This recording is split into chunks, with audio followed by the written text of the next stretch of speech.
김민석 원장님의 인사 말씀을 먼저 듣도록 하겠습니다. 큰 박수로 김민석 원장님을 모시겠습니다.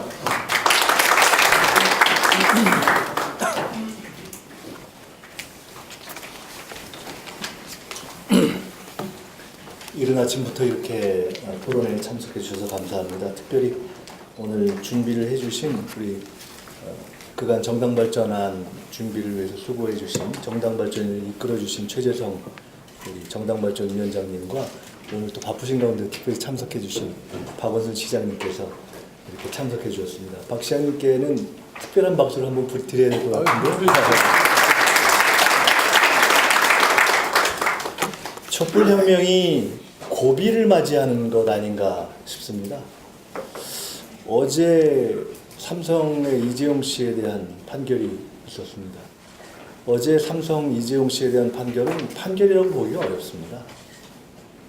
국민들이 다 편법 승계와 편법 상속이 있었다고 보고 그것을 이루기 위한 뇌물이 있었다고 보는데 초등학생 이상의 국민이면 다 인식하고 있는 실체적 진실을 법을 배운 분들이 복잡한 논리를 통해서 모른다고 했습니다. 그 사리를 판단하지 못하는 유치원생들이 법복을 입고 맞지 않는 이야기를 한 것과 마찬가지 아닌가. 저것은 판결이 아니라 휴지 조각 아닌가. 스스로 독재 정권에 아부하고 기생했던 유신시대의 판결 수준으로 지금 스스로의 자존을 되돌린 것이 아닌가. 얼마 전에 대법원에서 이해하기 어려운 대법관들의 모습이 있었는데 이제는 그것이 고등법원의 일부로까지 내려간 것이 아닌가. 대단히 우려스러운 일이다. 어느 국민이 이것을 이해하겠습니까? 어떻게 법의 논리로 이것을 정당화할 수 있겠습니까? 이런 법이라면 어떤 국민이 그 정당성을 인정하겠습니까? 그런가 하면 정치에 있어서 여전히 또한 이 촛불혁명의 진전을 가로막고 발목을 잡고 있는 현상이 점점 심화되고 있습니다. 현재의 대한민국의 야당, 특히 제1야당은 정상적인 야당으로 가지 못하는 그런 상태에 처해 있습니다. 그것은 그 야당 구성원 전체라기보다는 그 야당을 지배하고 있는 잘못된 지도력의 문제 때문일 것입니다. 명색이 제1야당의 지도자가 전 세계가 축하하면서 만들어주려고 하고 있는 어떤 평화올림픽을 평양올림픽이라고 폄하하고 있습니다.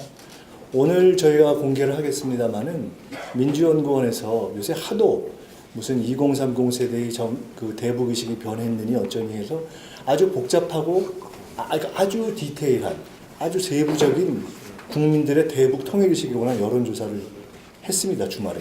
오늘 발표할 겁니다. 실제로 저희들이 생각했던 대로 대북의식의 뉴노멀이라고 할 수 있는 그러한 현상이 나타나고 있습니다. 국민들이 한편으로는 훨씬 더 정교하게 상황을 바라보고 있지만 그러나 동시에 일부 보수 언론에서 얘기하는 것과는 전혀 다르게 색깔론은 전혀 안 된다. 대북 선제 타격도 전혀 안 된다. 그리고 단일팀에 대해서 상당히 문제의식을 가지고 있다. 그러나 그 이유는 소통의 문제 때문이다. 그리고 여전히 통일은 해야 한다. 그리고 남북 이 평창 올림픽이 끝난 이후에는 대북 제재를 유지하지만 그러나 대화를 훨씬 확대해야 한다. 이러한 지금 판단을 하고 있는 것으로 나타나고 있습니다. 이러한 상황에서 온 국민의 의식과 전혀 배치되게 평창 올림픽을 평양 올림픽이라고 하는 것이 제정신입니까? 그거에 대놓고서 국민들이 우려하는 화재 사건이 있는 것을 놓고 설 이전에 또 화재가 날 것이다. 이것은 거의 국민을 향해서 저주를 퍼붓는 것이나 마찬가지입니다. 어떻게 이런 것을 야당 지도자라고 할 수 있습니까? 지금 온 국민 앞에 지난 대선 때 당시의 대선 후보들, 현재의 대통령과 현재의 야당 대표들이죠. 그분들께서 온 국민 앞에 약속했던 개헌을 헌신짝처럼 또 지금 짓밟고 있습니다. 개헌의 내용이 무엇인가? 그건 토론하면 되는 일입니다.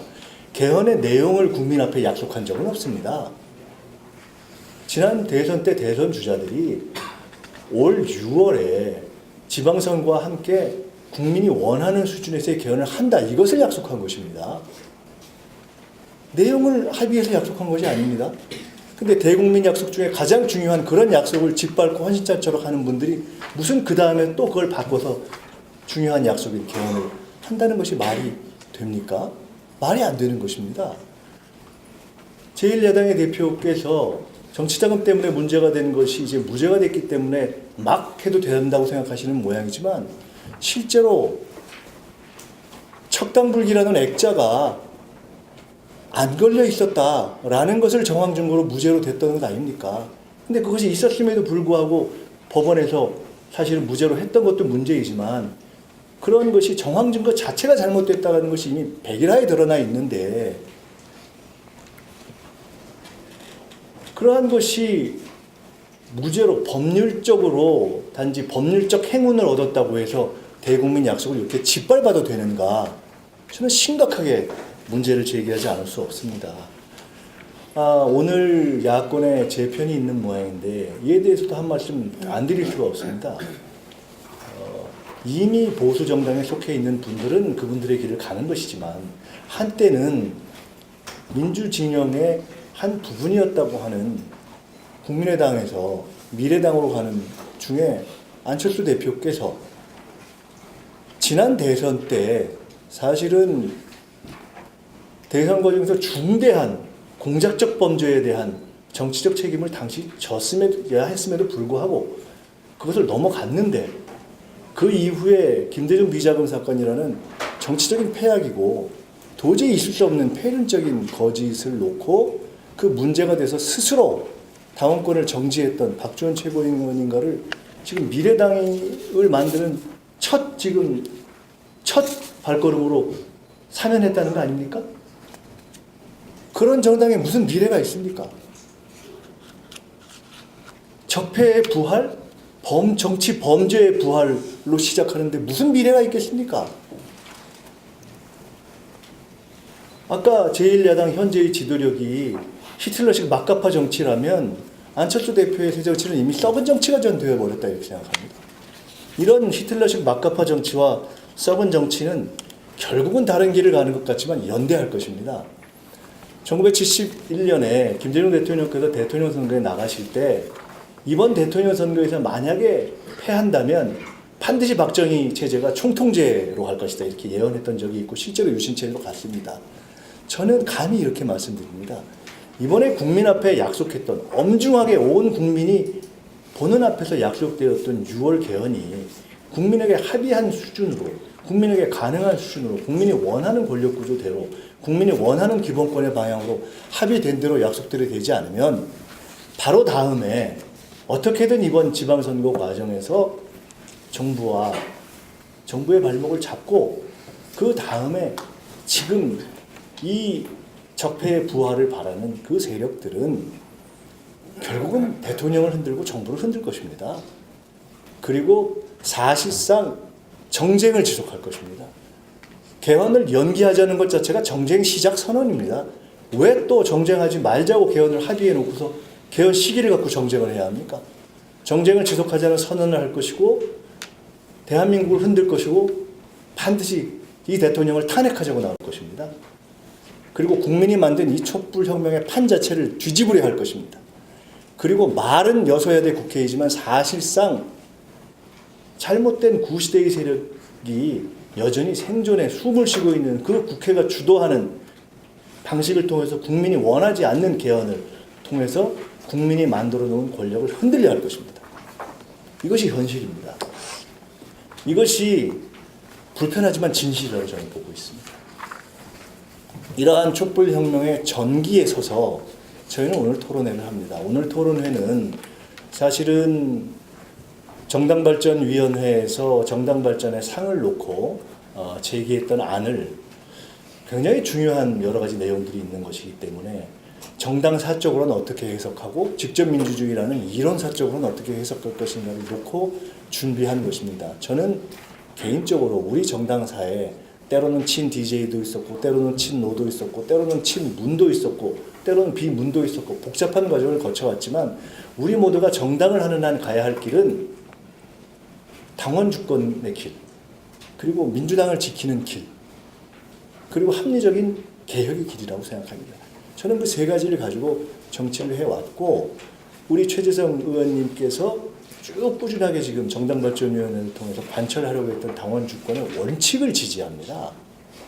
그 디테일은 사실은 어떻게 다 알겠습니까? 그러나 그 원칙이 반영되는 선에서의 정당발전위원회의 활동이 우리 정당사에 또 한 번 큰 획을 긋는 그러한 의미가 되었으면 좋겠다 하는 차원에서 최 의원님이 이런 토론회를 제기하셨을 때 아주 기쁜 마음으로 민주연구원에서 열도록 했습니다. 그 이후에 여러 가지 변화가 좀 있었고 그에 대한 정당발전위원회 자체의 판단과 평가가 있는 것으로 압니다. 그러나 그런 것은 또한 우리 정당의 건강한 긴장과 생산적인 토론을 통해서 저는 발전적 결론을 낼 것이라고 보고 그러한 긴장과 내부의 토론은 전혀 두려워할 바가 없다. 우리 당은 그렇게 성장해왔다. 그리고 또 하나 중요한 것은 선거에서 여당이 지는 것은 쉬운 일입니다. 게다가 우리는 질 수 없다고 생각했던 선거를 많이 져본 정당입니다. 여당은 어떻게 지는가? 첫째, 혁신하지 않을 때. 둘째, 부패할 때. 셋째, 긴장감이 떨어질 때 집니다. 우리는 혁신해야 하고 자정해야 하고 긴장감을 가져야 합니다. 그런 점에서 제가 올해 초에 민주연구원이 올 지방선거를 바라보면서 9+알파가 목표다 이러니까 어떤 분들은 엄살이다 이러셨는데 저는 엄살이 아니라고 생각합니다. 우리가 혁신하지 않고 자정 노력을 게을리하는 순간 우리의 엄살은 비명이 될 것입니다. 우리는 많이 질 수 없는 선거를 져봤습니다. 그렇기 때문에 지금이야말로 저는 안이함을 버리고 아까 제가 말씀드린 대로 히틀러식 막가파 정치와 새 정치를 위장한 썩은 정치에게 다시 적폐의 부활을 꾀하도록 그대로 둘 수는 없는 것 아닙니까? 그 첫 고비가 지방선거에 있고 그것에 지는 것은 지는 것이 아니라 우리가 또 한 번 죄를 짓는 것입니다. 87년 선거에서 87년 6월 항쟁으로 국민은 87년 헌법을 만들었고 우리가 양기문약으로 졌습니다. 2017년에 국민이 2018년 개헌의 판을 만들어 주었습니다. 다행히 대선도 이겼습니다. 그러나 우리 정신 차리지 못하면 대선에 이길 뿐이지 그 다음에 모든 것을 아까 삼성 판결이 그렇듯이 우리 사회를 다시 뒤로 돌리게 됩니다. 정신 차려야 한다고 생각합니다. 촛불혁명은 지속되어야 하고 그 촛불혁명에서 국민으로부터 시해를 받은 최대의 시해 세력인 민주당은 긴장해야 한다 하는 것이 혁신에 임하는 저는 당의 자세가 되어야 된다 이렇게 생각하고 그 최첨단에 서 계신 최재성 의원님과 정당발전위원회의 노력에 찬사를 보내면서 다시 한번 오늘 토론회가 우리 정당의 발전사에 있어서 큰 획을 긋는 토론회가 되기를 바라고요. 아까 말씀하신 대로 저는 조금 있다가 저희 당 투어 때문에 먼저 일어나게 되는 것을 좀 양해해 주시기 바라고 다시 한번 오늘 좌장을 맡아주신 우리 박강원 의원님, 참여해 주신 박원규 시장님께 진심으로 감사드리면서 박 시장님 건승하시기를 기원드립니다. 감사합니다.